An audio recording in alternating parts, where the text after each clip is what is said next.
Allez, la dernière. Voilà, impeccable.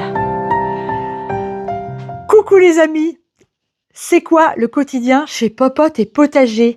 Alors, ça n'est pas que de la cuisine et que du jardin, c'est aussi tout un travail tous les jours pour avoir une vie la plus saine, la plus tranquille, la plus harmonieuse et la plus belle possible. Là, vous le voyez, je viens de terminer le rangement de ma guinguette. Elle est prête, enfin, prête pour cette nouvelle saison 2026. Elle va nous permettre de vous accueillir aussi lors des prochaines portes ouvertes. Et oui, comme tous les ans, cette année, il y aura des portes ouvertes chez Popote et Potager. Alors, je vous emmène avec moi, on va traverser la cour et on va aller se diriger un petit peu vers le potager pour voir ce qui s'y passe.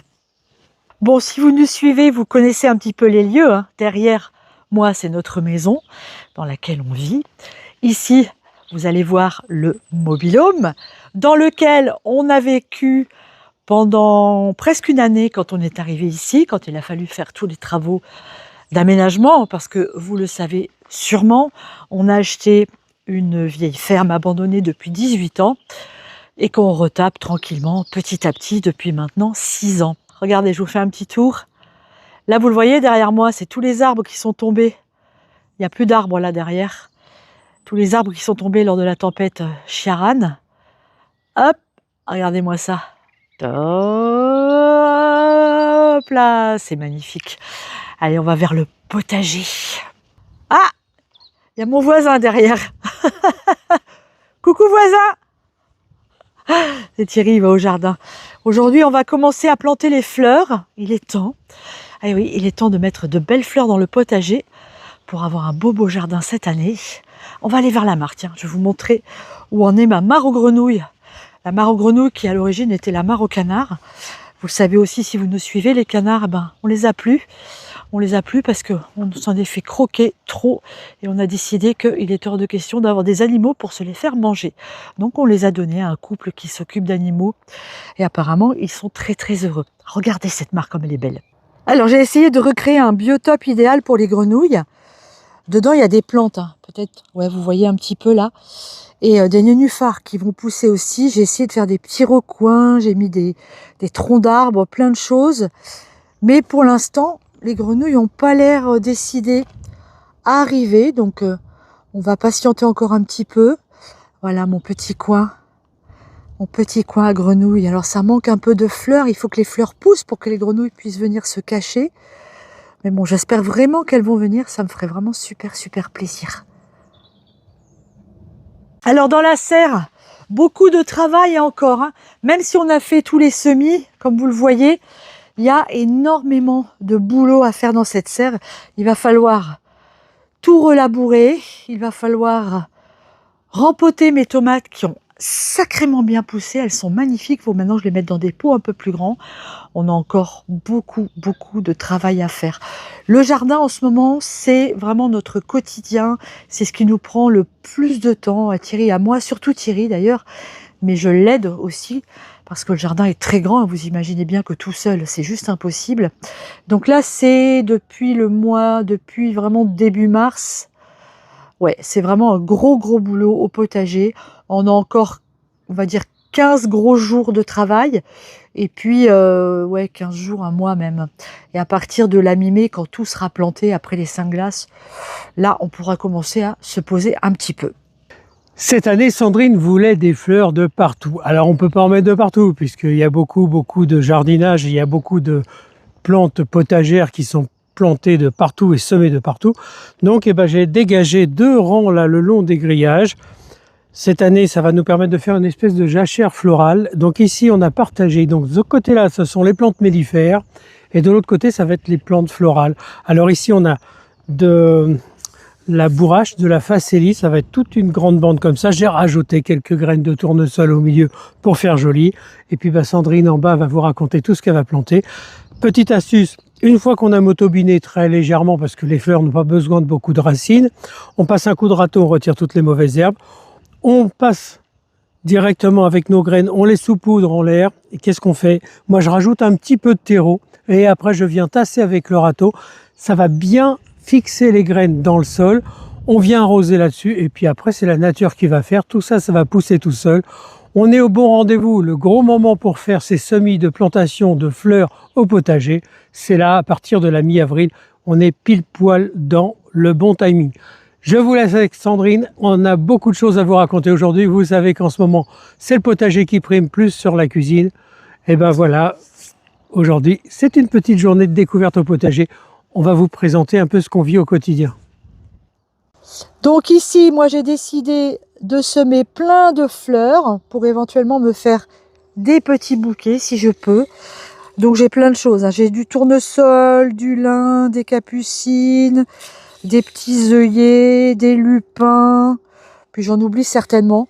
J'ai vraiment plein de fleurs, je suis assez contente. Et puis au fond là-bas je vais mettre des cosmos aussi, parce que j'adore les cosmos. C'est vraiment une fleur que j'aime beaucoup. Chez Popote et Potager, on adore bricoler aussi, vous le savez. Ici, j'ai un vieux chaudron récupéré dans une grange, il y a déjà quelques années. Il s'est baladé un petit peu partout, je ne savais pas trop quoi en faire exactement, et cette année, j'ai enfin trouvé.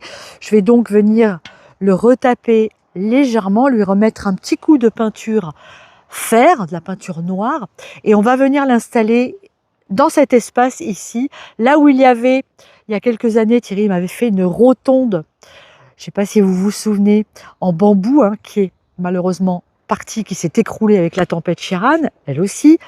Et du coup, au milieu, ici, de cette rotonde, on va installer notre vieux chaudron dans lequel on va mettre un beau palmier. Ça va nous faire une magnifique décoration au milieu du jardin. Regardez cette vue magnifique dont on profite quotidiennement. Derrière moi, les montagnes noires. C'est superbe. On est vraiment hyper heureux à chaque fois qu'on vient dans ce magnifique jardin potager.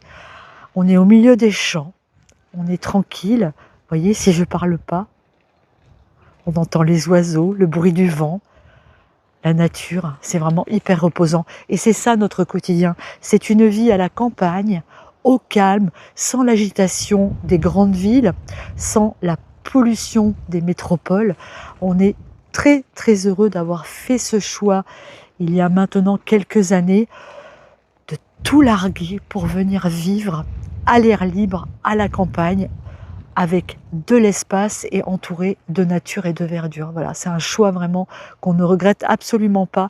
Si vous avez la possibilité de faire également ce choix, n'hésitez pas, faites-le, il est encore temps, bien que les biens aient quand même un petit peu augmenté ces dernières années, mais on trouve encore dans nos campagnes des endroits comme celui-ci, tranquilles, accessibles financièrement, et où on peut vivre au calme.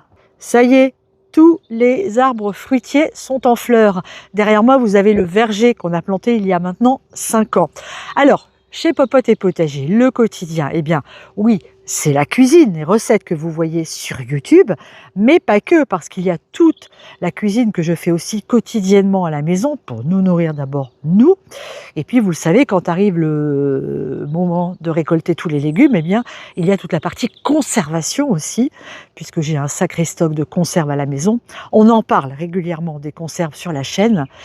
Il y a donc l'activité potager, hein, qui nous prend à partir du mois de février, quand on commence les semis, jusqu'au mois de novembre, où on met le potager en berne, où le potager s'arrête, hein, où il n'y a plus de culture. Donc ça fait déjà pas mal de mois dans l'année où on est occupé avec le potager. Il y a au quotidien l'entretien de la propriété, puisqu'on a quand même 1 hectare à entretenir. Donc les arbres à couper, à tailler, l'herbe à tondre, les bâtiments à entretenir, donc ça prend aussi pas mal de temps. Et puis il y a la vie, hein, notre vie tout simplement, quand on a l'occasion de recevoir la famille ou des amis, voilà, le plaisir de leur faire goûter tous les bons produits qu'on récolte et puis ceux qu'on achète aussi chez les paysans à côté de la maison. Voilà les amis, on va terminer cette vidéo dans la serre, où il fait très chaud, je crois que je vais tomber une couche. Regardez mes pieds de tomates, il est temps pour moi de les rempoter, c'est-à-dire de les mettre comme ici dans un pot plus grand pour que les racines se développent encore mieux et pour pouvoir les mettre en terre d'ici à peu près 3 semaines.